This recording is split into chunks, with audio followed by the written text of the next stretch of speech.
Halo kakak, berhubung ini adalah kisah novel jadi kemungkinan video dan narasi tidak sama, dukung like, komen dan subscribe kakak, semoga bisa terhibur, selamat mendengarkan.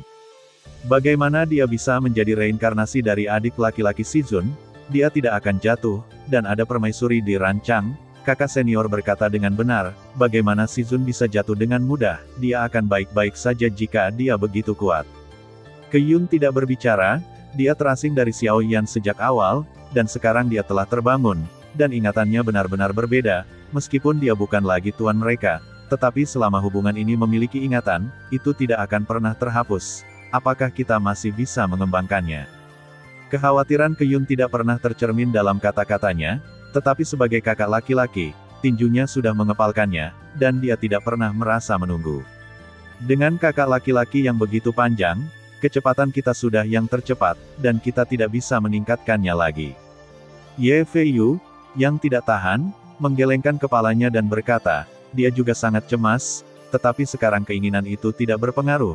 Jangan khawatir, saya yakin adik laki-laki junior itu akan baik-baik saja, dan suasananya sangat bermartabat untuk sementara waktu. Kebanyakan dari mereka berada di klon Dewa Primordial Anti-Inflamasi di mana Sen Kijun dengan lembut menghibur semua orang. Sekarang Anda hanya bisa tahu apa yang terjadi ketika Anda tiba. Jika adik laki-laki itu benar-benar memiliki sesuatu, hidup ini putus asa untuk merobek potongan-potongan lain-lain ini. Rancang sedikit sabar, dan dia tidak bisa menahan diri untuk tidak berteriak dengan marah. Tidak peduli apa yang terjadi, dia akan selalu berada di pihak Xiao Yan, dan dia bersedia pergi ke permaisuri api untuk Xiao Yan. Tahukah Anda? Dia sudah mati, dia sudah mati.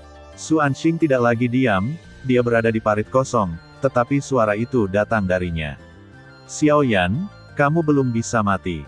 Permaisuri anti-inflamasi tidak memperhatikan Su Anqin, tetapi air mata kacang terlepas dari kulitnya yang bisa robek, mengeluarkan tangisan yang menyayat hati. Ye Beijing melihat ke atas lagi, dan wajahnya menunjukkan ekspresi yang lebih bingung. Dia sudah mati, mengapa dia menangis? Ye Beijing mengerutkan bibirnya, menunjukkan ekspresi yang tidak bisa dimengerti. Mata Suzu menatap permaisuri, dan kemudian tubuhnya bergerak, dan dia menembak langsung ke permaisuri, membunuh satu tidak banyak untuk membunuh dua. Kabut hitam keluar dari suara dingin Suzu, yang diselimuti permaisuri. Xiao Yan menyelamatkanku. Permaisuri mengulurkan tangannya dan mengeluarkan suara lemah, seolah-olah dia benar-benar akan jatuh. Tapi di mata Ye Beijing, aura permaisuri samar-samar memancarkan kesombongan, dan tidak ada rasa lemah sama sekali. Permohonan permaisuri untuk meminta bantuan bahkan membuat Suzu melihat ke belakang, bertanya-tanya apakah Xiao Yan benar-benar tidak dibunuh olehnya, dan penguasa kehampaan yakin bahwa Xiao Yan telah dibunuh, dan dia benar-benar pergi, dan napasnya tidak akan memiliki kemungkinan kebangkitan. Tubuh dan jiwa benar-benar dimusnahkan, dan benar-benar direduksi menjadi ketiadaan. Medium tanpa kebangkitan telah tidak ada sama sekali. Nanfu bisa hidup sampai sekarang dan sekarang saatnya untuk berangkat. Karena itu adalah pendamping raja dan pendamping jalan yang sama, penguasa kehampaan mengangkat telapak tangannya dan kegelapan telah melahap permaisuri, dan tampaknya tidak ada kekuatan untuk melawan. Menurutmu apa yang mereka lakukan? Pelayan Suqian sudah bersembunyi jauh, tetapi suara yang membuatnya gemetar terdengar di telinganya lagi. Dengan angin sepoi-sepoi yang harum datang dari telingaku, aku tidak tahu apakah kamu bisa menjauh dariku. Suqian Tai tidak bisa menahan diri untuk tidak berteriak dengan marah, dan sekali lagi membuka jarak antara dia dan Ye Beijing, meninggalkan tatapan bermusuhan Ye Beijing. Dia benar-benar tidak bisa mengerti apa yang dilakukan orang-orang ini. Apakah Gunsmoke benar-benar mati? Apa yang akan dilakukan wanita ini lagi? Apakah Xiao Yan benar-benar mati?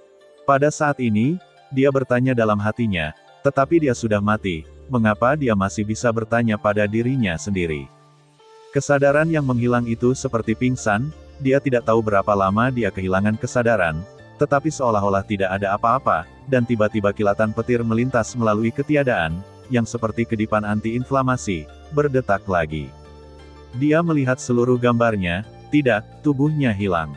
Dan jiwa berubah menjadi bola cahaya putih dan bola cahaya putih yang terlihat lembut, sepertinya selama itu ditiup ringan, itu akan padam, anakmu pasti terlalu lemah, tetapi itu hanya jiwa yang terbelah, dan itu akan membunuhmu dan menghancurkan jiwamu, suara yang akrab terdengar Xiao Yan, dan ada kekaburan di depannya. Tetapi dia samar-samar melihat ungu, kamu ingin berbicara, tetapi menemukan bahwa dia bahkan tidak bisa berbicara, dan hanya bisa mengeluarkan suara serak. Itu adalah Dewa Abadi yang berbicara.